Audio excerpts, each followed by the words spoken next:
I was 5 minutes into a client pitch when the cleaning guy rolled Greg's standing desk out of the elevator like a war trophy. Not a word. Just wheeled it past me in HR, turned sharply, and parked it beside the receptionist like a damn art installation. Still had Greg's crusty stress ball wedged in the keyboard tray. The client blinked. I blinked harder. "Excuse me," I muttered, muting Zoom.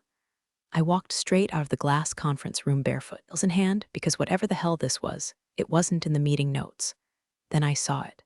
A sign taped to the monitor. "Remote is over. Get back to your cubicles."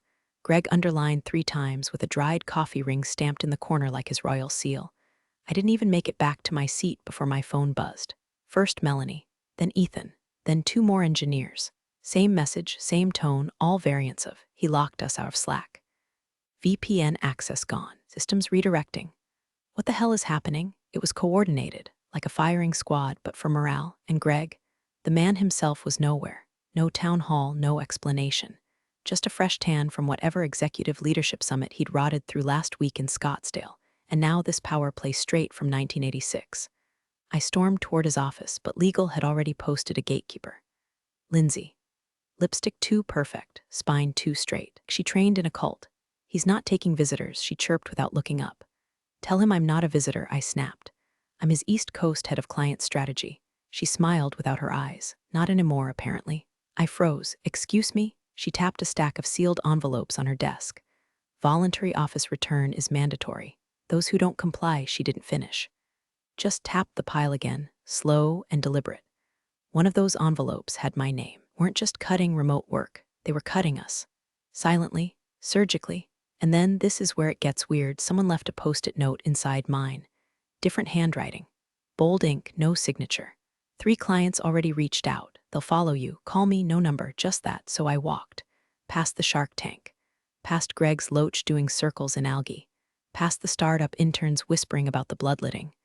I didn't pack my office. Didn't even take my charger. Because by the time I hit the sidewalk, barefoot in July heat, I wasn't angry.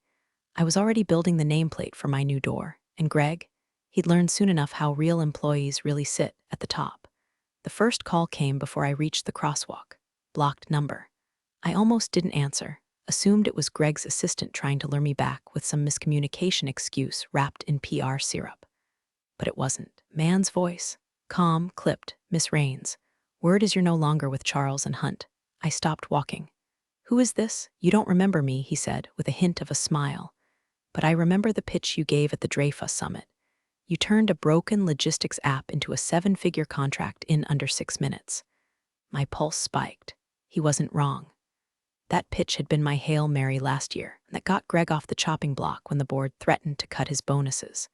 The voice continued. "I represent a client who's disillusioned with your former employer. He's one of the 3 whales keeping their Q3 alive." I crossed the street, heel in one hand, trying to keep my voice from shaking. "Why are you telling me this?" "Because he's about to jump ship. And he wants to know if you're building one." Click. No name, no follow-up. I stood there for a full minute, horns blaring. A guy in a hot dog costume shouted something about jaywalking. I didn't move, I just smiled.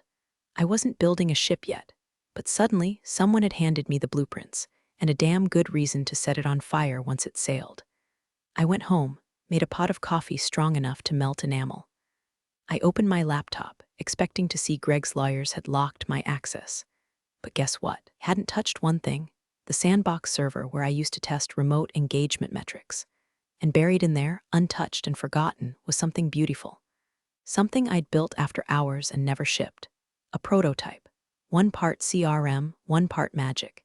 It used predictive scheduling and adaptive tone recognition to prep account managers for calls, down to the client's caffeine level and favorite phrases. Greg had said it was too soft. Not enough edge. Clients don't need cuddling, he'd barked. They need confidence. Right? Confidence, like dropping a guillotine by memo.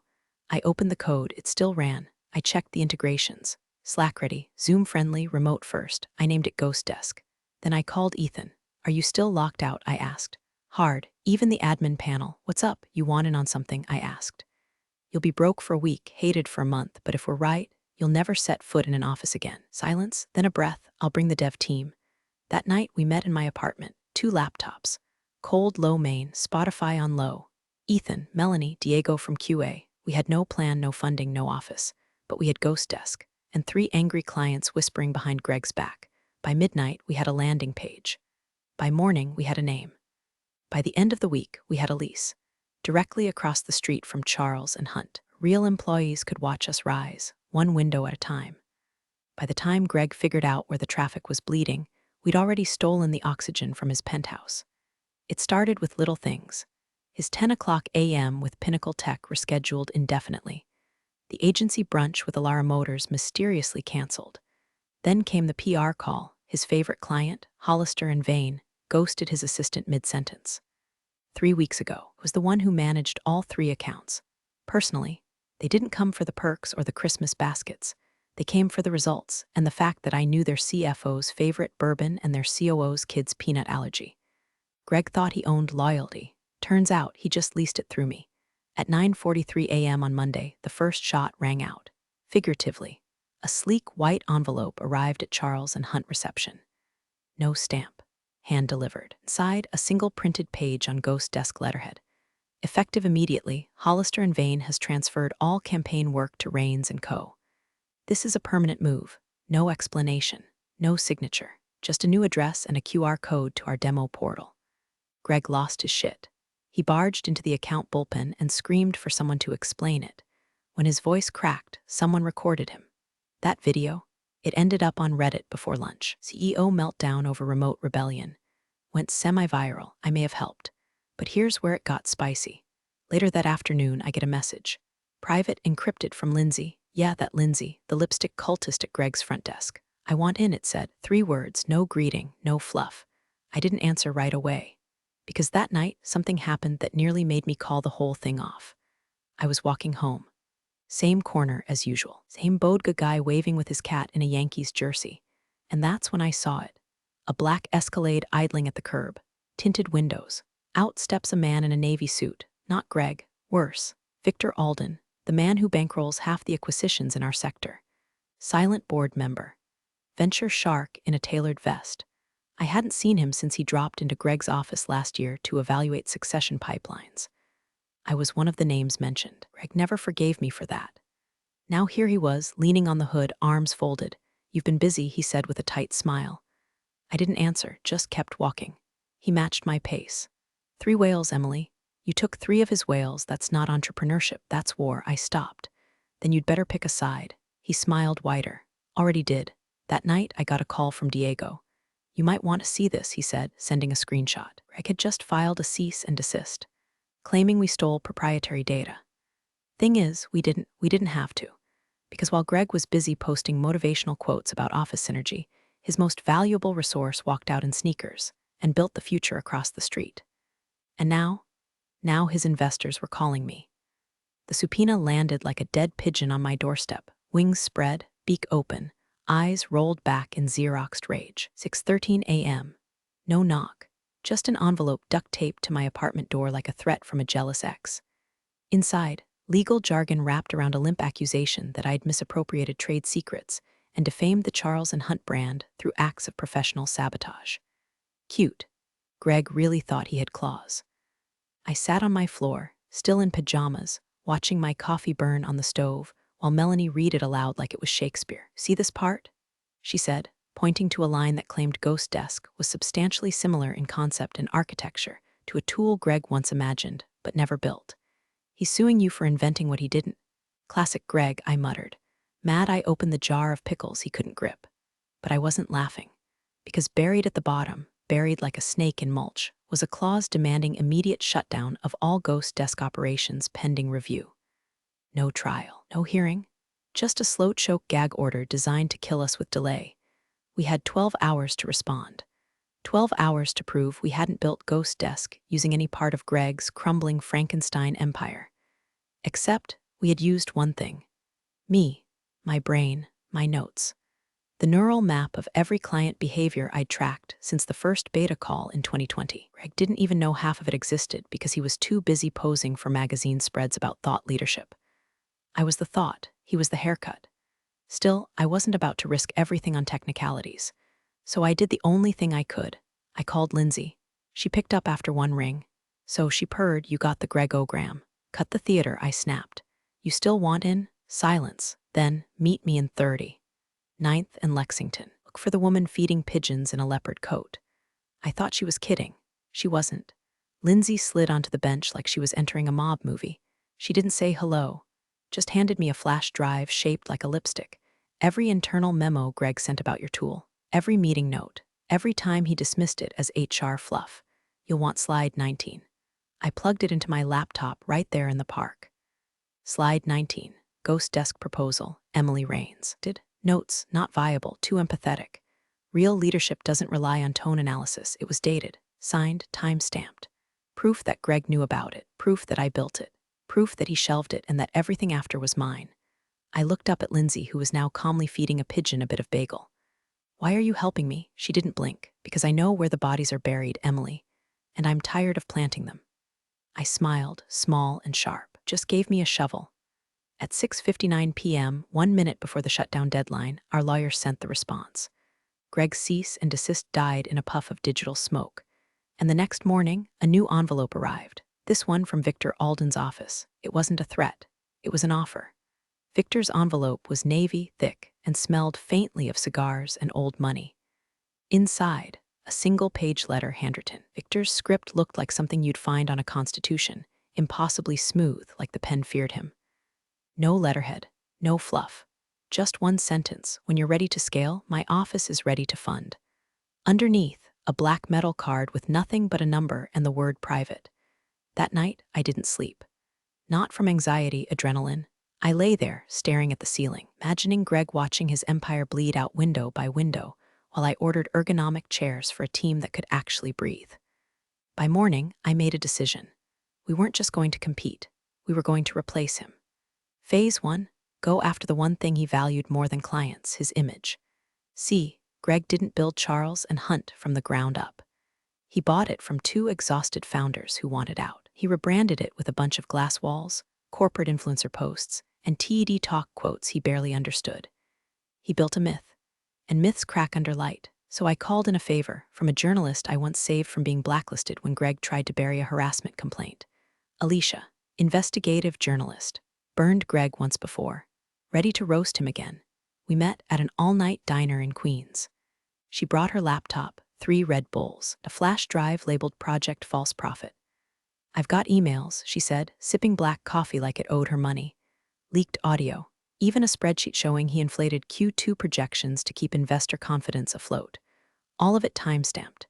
You want a green light? I asked. She nodded. Give me the quote, the headline. I'll finish the rest, so I gave her one. He banned remote work because he couldn't control people who weren't afraid of him. Now he can't even control his reflection. She smiled. That'll do. The story dropped 72 hours later, front page of 3 outlets, blasted on LinkedIn.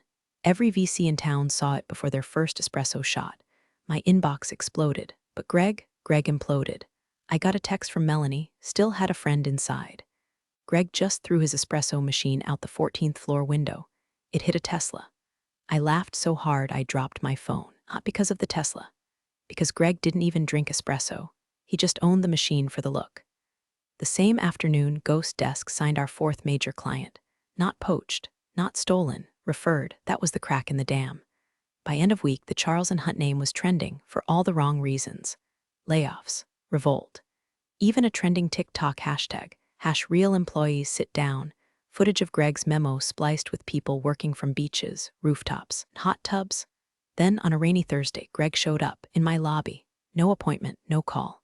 Just stood there in a drenched suit, holding a rolled-up magazine with his face on the cover under the headline From Boardroom to Breakdown. I walked down slowly. Calm. He stared at me like a man who just realized the fire wasn't outside, it was under his own feet. You think this is over, he said, voice low. I smiled, measured. Greg, this isn't the end of your story. It's just the part where I stop being a footnote in it. Greg didn't leave the lobby, not for 37 minutes. He just stood there like a taxidermy CEO, soaked and seething, gripping that wrinkled magazine like it owed him his reputation back. The security guard offered him tea. He declined. Twice. Finally, he walked out, no words, no eye contact. But not before sliding the magazine onto the front desk, face up, headline glaring. The remote revolution has a new address, Ghost Desk. We framed it. That weekend, While Greg was presumably licking his wounds in some sad airbnb with blackout curtains and an unpaid PR intern, I flew to Miami for private summit. Victor had arranged it. Quiet invite-only deal. No badges. No LinkedIn posts. Just serious money looking for serious disruption. That's where I met the final piece. Her name was Isabel Liore, former CMO at a Silicon Valley unicorn that died when their founder mistook crypto for strategy. Sharp French accent, sharper mind, and eyes like she could audit your soul. She didn't ask for pitch. She asked for a war plan. What's your weak flank? She said over oysters and $60 wine. You're winning, but Greg will come for your blood. What part of this empire can't you protect? I was honest. Scale. Our platform was brilliant. Our execution was lean. But our infrastructure? Held together with caffeine and hope. We had the clients, the talent, the momentum. But if 5 more whales landed tomorrow, our systems would buckle like wet drywall. She smiled like I passed a test. I'll fix it, she said. You focus on the fire. I'll build the walls. 3 days later, Isabel was our new COO. Quiet hire. No press. Just a Slack ping to the team, meet the firewall. Then came the twist I didn't expect. Eleni called me in the middle of the night. Her voice was shaky. You up? Barely. What's they're planning a merger? Greg's company with a firm called Norvault. I sat up. Norvault, the government contractor? Yeah. Remote surveillance, compliance systems, total paper monster. But it'll keep Charles and Hunt solvent, barely. They're bleeding. Greg thinks this will prove he's still a power broker. My mind raced. That means layoffs. Total pivot. Gut what's left and spin it as innovation. Worse, she said. They're targeting your clients, all of them. They're promising discounts. Poaching managers, saying you're unstable, that you're being investigated for fraud. I laughed. Not because it was funny, because it was desperate. But also dangerous. Greg was setting the table for one final play. If Norvault signed on, he'd get enough capital to build a knockoff of Ghost Desk. A bloated, valence-heavy monstrosity pretending to be cutting edge. He'd sell fear as control, push it to every outdated firm scared of remote culture, and label us the chaotic idealists. And here's the kicker. One of our oldest clients, Elara Motors, the one who followed me day one, they were in talks with Norvault, the same CFO who toasted me at their last gala, now ghosting my emails. Greg wasn't just playing defense. He was reaching for the matchbook. I had less than 72 hours to make sure the only thing that caught fire was him. Day one, I built Ghost Desk on trust. Now I had to weaponize it. The next morning, I walked into our office like it was a war room. Coffee in one hand, tablet in the other, voice sharp enough to cut drywall. All hands, war mode. Ethan blinked. You mean sprint? No, I said. I mean scorched earth. Melanie was already pulling intel. Elara's C-suite is split, she said. CFO's scared? They're swallowing Norvault's compliance Kool-Aid. But the CMO, she's furious. Apparently Norvault pitched an AI overlay that scrapes internal Slack channels for tone moderation. Called it emotion hygiene. Ethan gagged. Is that even legal? Diego chimed in. Barely. But it doesn't matter. If Greg spins it as corporate wellness, half the boardrooms in America will buy it. I sat down and opened Ghost Desk's admin panel. Let's show them what actual wellness looks like. We had 3 days to build what Greg couldn't. A transparency module, real-time feedback, built-in accountability, no tracking keystrokes, no tone policing, just clean, ethical metrics that actually respected the humans using them. I named it mirror mode because when you stood in front of it, there was nowhere to hide. Isabel pulled in 3 devs from her old firm. Caffeine budgets doubled. I barely slept. The second night, I coded until I hallucinated Greg's voice in the air vents, whispering about synergy and chair posture. Then one last play, we booked a demo for Elara Motors. Secret invite. One person, their CMO, Celia, she showed up late, no entourage. Just a trench coat, sunglasses, and a look like she'd just set something on fire. You have 20 minutes, she said. Impress me. We did it in 12. At minute 8, Ethan pulled up a live Ghost Desk dashboard, showing how our team managed triple workload with 0 burnout and a 94% satisfaction score. At minute 10, we showed her mirror mode. At minute 12, she whispered, "Holy shit," and took off her sunglasses. By minute 13, she was texting her legal team. By minute 15, she told us Norvault had offered a 30% discount and a backdoor into Ghost Desk's client API. API Greg promised them would be his after the merger. She looked me dead in the eye. Tell me you can kill that deal. I leaned forward. No, I can bury it. That night, Ghost Desk pushed a public update. Mirror mode went live, free trial for every client, every tier, every team. Instantly adopted by 24 mid-size firms before Greg could even hit reply all. And then, right as Norvalt's merger paperwork hit inboxes across the city, Sabel dropped the final payload. We'd secured federal certification for ethical remote software. Not just compliance, pre-approval, meaning any government-adjacent firm choosing Norvalt over us now had to justify ignoring a safer, certified alternative. At 6:09 p.m., Celia forwarded us a screenshot of her message to Greg. Subject line, "We're staying with Rains, and we're doubling our contract." Greg replied in one sentence, "You just made a very expensive mistake." To which she answered, "No, I made an investment. The merger crumbled overnight.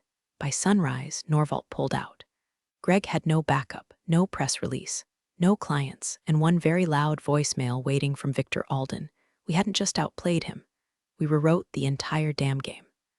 The last time I saw Greg, he wasn't wearing his signature cufflinks. He was sitting alone in a corner booth at the overpriced rooftop bar he used to drag us to for team bonding exercises, drinking a $28 cocktail named after himself that the bartenders renamed the Fall of Greg behind his back.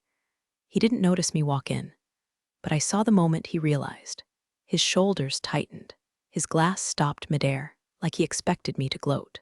I didn't. I just sat down across from him without asking, matched his silence, let him stew in it. Finally, he spoke. "You think you've won?" "No," I said calmly. "You think this was a game?" He sneered. "You burned my house down." I leaned forward. "No, Greg, you poured gasoline on a remote culture, lit a match with your ego, and screamed teamwork while it went up in flames." He looked away, toward the skyline. "You know what the board said after Norvalt dropped us?" "I do." Victor had forwarded the transcript. Words were brutal, unfit, volatile, terminally analog. And the final nail, effective immediately, Gregory Manning is relieved of all executive duties. Greg didn't respond. He just reached into his pocket and slid something across the table. A keycard. His old CEO badge, still active, apparently. "Why are you giving me this?" I asked. He didn't answer, just stood. Shoulders slumped. Legacy limp. "Real employees sit at desks," he mumbled, almost to himself. Then he walked out. I left the card on the table. I didn't need a reminder of the door I broke through. I had windows now, glass ones, high up, with real light. 3 weeks later, Ghost Desk crossed $50 million in contracts. Isabel negotiated a government rollout. Ethan built a new AI tier that predicted team burnout before it happened. We hired Melanie full-time as People Ops Director. Lindsay came aboard as head of ethics, because who better to know where the lines are than someone who used to erase them? And me. I moved Ghost Desk headquarters to the building next door. But not for expansion. For the view. From my office window, I can see the old Charles and Hunt building across the street. The name's been ripped off the facade, letters removed one by one like dignity peeled from pride. It's an empty shell now. Some nights, I leave my lights on late. Not out of habit. Not for work. Just in case Greg ever walks past. So he remembers that the woman he tried to erase didn't just survive remote work. She franchised it. Thanks for joining the fun, you office survivors. Subscribe for more switch-flicking drama. Let's make your former coworkers sweat.